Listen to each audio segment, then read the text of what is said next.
Friends, today I'm here with another Rene of Paris Muse collection styles. This is Cosmo Sleek in the color Melted Marshmallow. I have been working my way through the Muse series for the past couple of months. I'm almost through them all.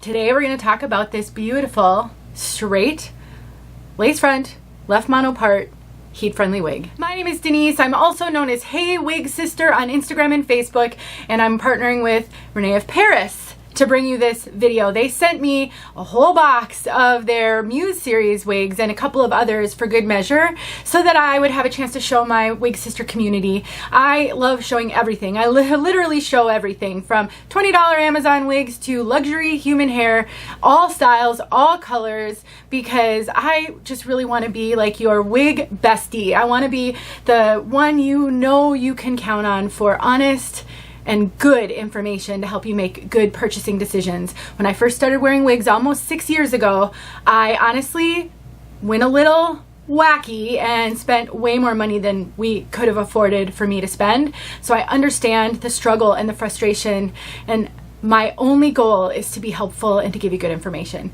I will put a link to this wig at name brand wigs, as well as a coupon code that would save you 30% in case you decide this might be the right style for you. Let's take a look at this one from all sides.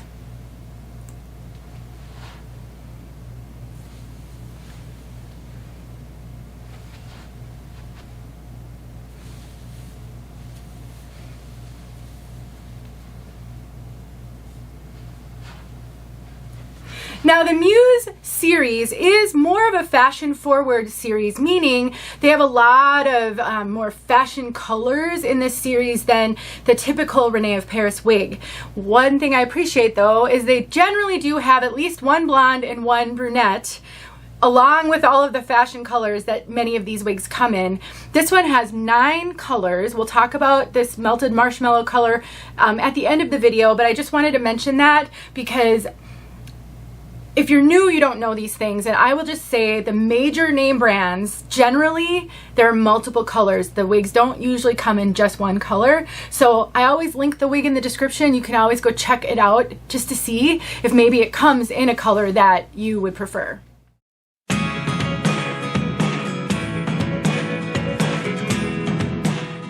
Now, this wig is a straight layered style. She comes in heat-friendly synthetic, meaning you can use regular hot tools on this one. One thing I was struggling with a little bit and still kind of am is the part on this one. While it is super defined, I do not feel the need to pluck the part on this, and I feel the need to pluck the part on a lot of wigs.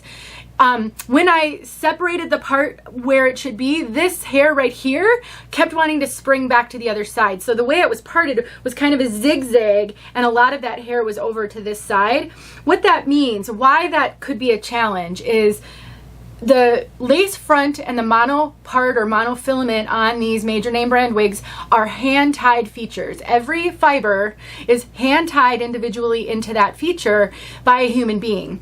And so the fact that this was all zigzaggy, I think those knots just got directed in the other way than we want them to go, if that makes sense. So just playing with it, using the heat from your hands, right now I'm trying to redirect those knots. So instead of twisting that way, I want them to twist this way. If that is not enough, you can always use a hot comb. That's my favorite on a straight heat-friendly wig like this, or any other hot tool to really flatten that out and to get the part more defined. I have a video showing how to do that. I actually pluck in that video, but also you can use a hot comb to get lift in the front. So if you like a little bit more lift here, this is pretty flat, then a hot comb will work, and I show that in that video as well. And just FYI, for those of you new, when I'm doing these videos, I'm always trying to assess what challenges do I think someone might have with this wig. It doesn't mean it's going to be a challenge for everybody. We're all so different, but I at least try to address the things that I think a new wig wearer might struggle with, and some remedies or solutions for those. That's why I wanted to mention this, not because I think this is bad in any way. It would just be one thing that some might struggle with, and I just wanted to be able to give you an idea of what to do about it. Now, this wig on the website, they say it is high density. It has a fair amount of hair, but I'm not sensing high density on this piece. I would consider it more moderate density. I've had wigs that had a lot more hair on them than this one does, but it's not low density. And it has some Permatease kind of up in here. There's some Permatease up here, not super pillowy, but I can kind of feel it. And that's it. There's no Permatease here. It is super, super flat to the head on the top. So using a hot comb to get these fibers redirected, this would be a very low profile, flat to the head style. I'll show you the cap, but let's take a look at this lace front before I do. There's the lace. That's that lace front. So that allows you off the face styling. You can wear it in a ponytail, you can put it in clips. Having a lace front really does open up the styling potential. So if you can swing a wig with a lace front, I would absolutely recommend that, especially if you're new. As you get more experience, you can learn tips and tricks and play around with other cap types. There's that lace, it is not extended. We have that left part going over to the right, and it's quite wide, so it's giving you a fair amount of space to play around with how deep or narrow or kind of more to the center you would like that part to be. Ear tabs with bendable stays, soft material, extended nape, Velcro adjusters, and closed wefted. Let's talk about fit. I have found quite a bit of variation in the fit of these wigs from their Muse collection. This one is running big. I would say this is absolutely running true to average, maybe even a little bit bigger than average. It is very loose on my head.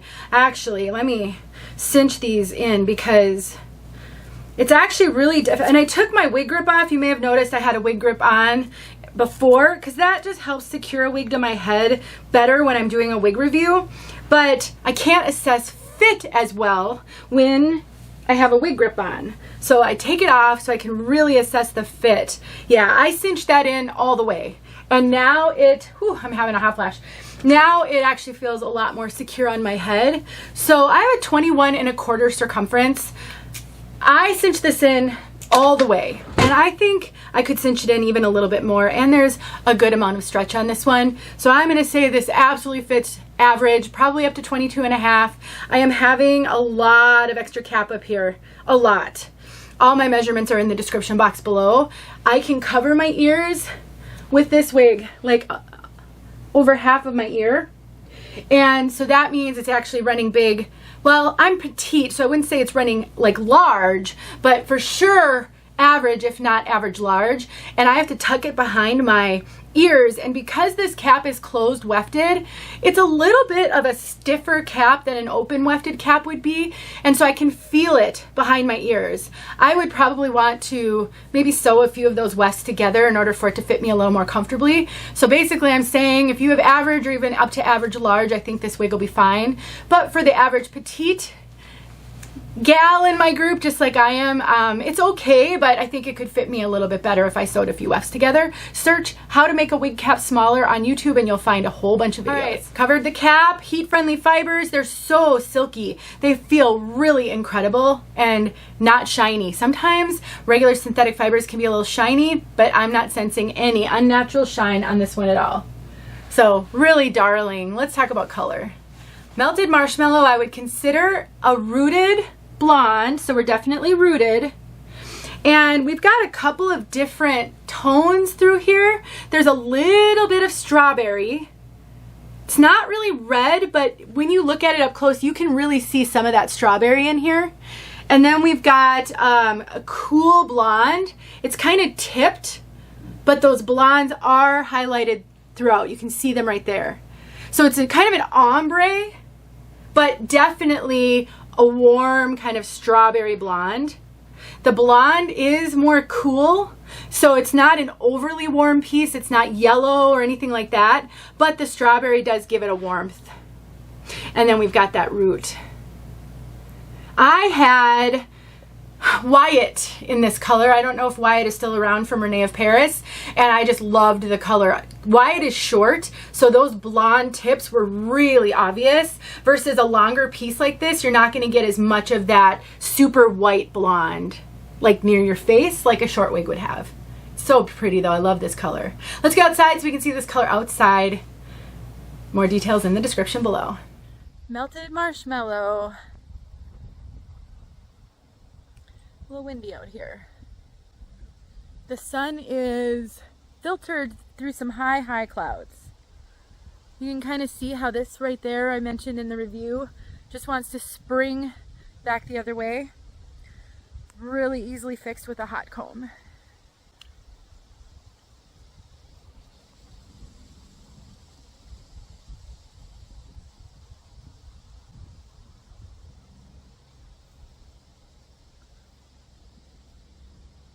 Get this back here.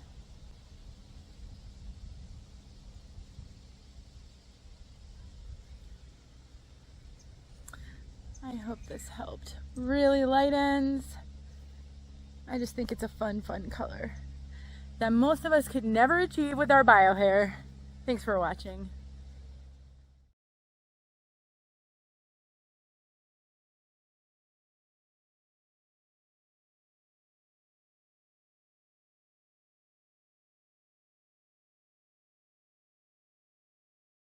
Hey friends, thanks so much for watching. Here are a few videos I think you might enjoy. Go ahead and click on one and watch.